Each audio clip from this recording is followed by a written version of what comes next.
勝利の女神ニケ。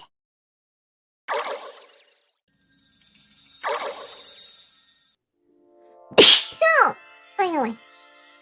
大家好，序言篇 Niki 兔子窝攻略视频是红叔和球球老师为大家带来的基础知识讲解课堂，其中包括各种新人玩家需要留意的注意事项，比如什么号可以开局、玩家的进度分析、招胜者的概念、部分 Niki 的别称、商店资源兑换选择、装备强化问题、T10洗练问题等等。鉴于问题过多，我们将分2节课进行讲解。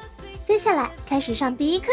第一节，什么号可以开局？无丽塔不开局，丽塔是让你能体验这个游戏，而红莲和神罚是提高你的游戏体验。至于其他的角色，具体请看本角色百科系列视频里的相关角色介绍哦。第2节，玩家的进度分析。在本系列视频的定义中，通关16-28便是走出了新手村。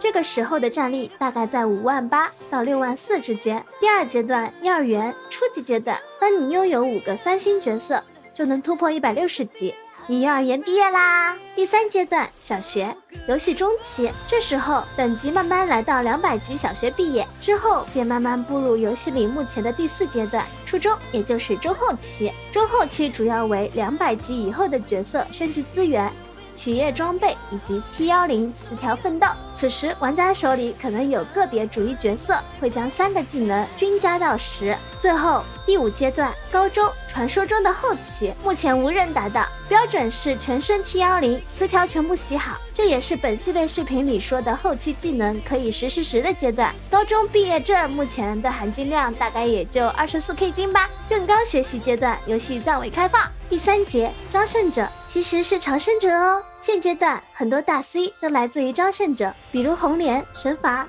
和过气的哈兰等等，也有长发公主这样人见人爱的大奶妈。即使是招胜者之耻伊莎贝尔，也被一些高手用在某些特殊拦截和关卡场合。如果你是林克，记住存好钻，只投招胜者 UP 池，因为招胜者目前最为泛用。当然丽塔作为例外，不在此讨论范围。其他的现实 UP 池，比如圣诞池的圣安，虽然很强力值得抽，但是适配限制性也大。而联动池的话，根据 ShutUp 公司旗下其他游戏的历史，大概率不会出现超模角色。第4节部分妮姬的别称，梅里叫医生，佩伯叫佩神，白雪公主叫白雪，长发公主叫长发，圣诞路飞叫圣路，圣诞安妮叫圣安，诺伊斯黑皮，神法玛丽安，比塞尔草莓糖，波利是小狗，丽塔桑迪土木2人一起走，红莲哈兰红哈曾是大姐头，普利瓦蒂初音人最穷，尼夫叫做大白熊，招胜之耻伊莎贝尔，痴女就是她，拉普拉斯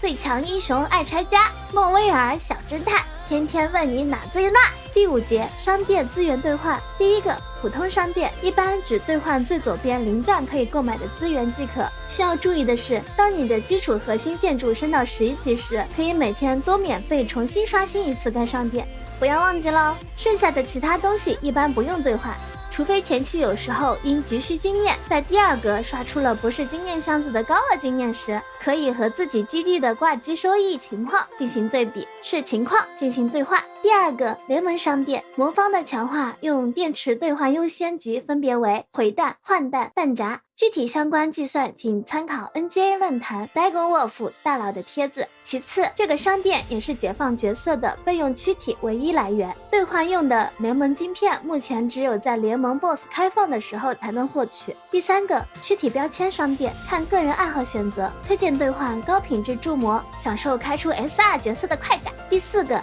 竞技场商店，看个人选择，推荐每天兑换前3个4200兑换券的代码手册。第5个积分商店，积分商店的购买需要金票或者银票，金票即黄金积分券，建议只用来兑换招胜者 UP 池的角色躯体。符合 XP 的角色躯体能兑换吗？当然行，毕竟这是大部分玩家入坑的初衷啊。银票即白银积分券，也有部分人称黑票，兑换选择如下。首先，如果你还没有5个3星角色，未能突破160级，则优先兑换能让你突破160级的角色躯体，一般都是留银票一次性兑换，以便同时满足5个3星角色这个160级突破要求。第2种情况，如果已经突破了160级，则优先兑换你队伍里 C 的躯体。请注意，有部分角色如拉普拉斯、海伦、爱丽丝、神法等躯体不会在此商店刷新，请务必配合本百科系列视频备用躯体自选宝箱选择攻略一起观看。如果你突破了160，C 的躯体也兑换好了，再考虑辅助角色的躯体兑换。